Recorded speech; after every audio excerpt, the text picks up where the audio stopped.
We don't know a lot about clinical trials. When I hear 80%, I think 80% is really good. So can you share with people listening, and we will talk about those clinical trials, and I want to talk about what happens and why there's a 20%, what actually happened, because when you read the study, it says in there that those two increased, they got worse. So when somebody reads that and says, oh, well, I read your freaking document, and I want to just say, first of all, 80%, let's just talk about just the 80% first. How does that relate to other clinical trials that get approved? What is the efficacy rate that they usually look at? I mean, some treatments for diseases, like chemotherapy, the success rate is 10%. Oh my goodness. You have people that are on their third line of chemo, and the success rate is 10%, but people will still do it. So when you look at really any treatments, I mean, there's nothing out there that's 100%. Makes sense. Because everybody's different, and so you go in for your blood pressure. Oh, your blood pressure's high. Try this med. Oh, it didn't work. We're going to try a different med. So 80% is a phenomenal number for benefit.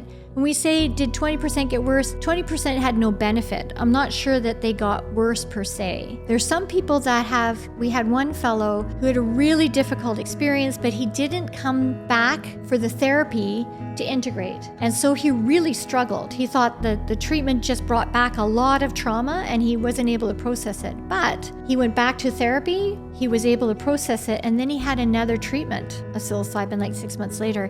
And he had an amazing experience, and totally changed his perspective. So it really depends on the preparation. And since then, our preparation curriculum has totally changed. The way we use the psilocybin is we're trying to move away from that medical, here's a drug, it's going to work for you, to more, this is a community. We're going to do this as a ritual. We're doing it as a ceremony in the way it has been done for millennia. And we find that people really resonate with this because spirituality is people access their spirituality through ritual and ceremony. I mean, that's what religion has been. Mm-hmm. But even people who are not religious but spiritual, they may access spiritual. I go for a walk in the woods, or I sit on the beach and watch the waves, or I give thanks, whenever I eat for the food that I have. It's that helps us connect with our spirit.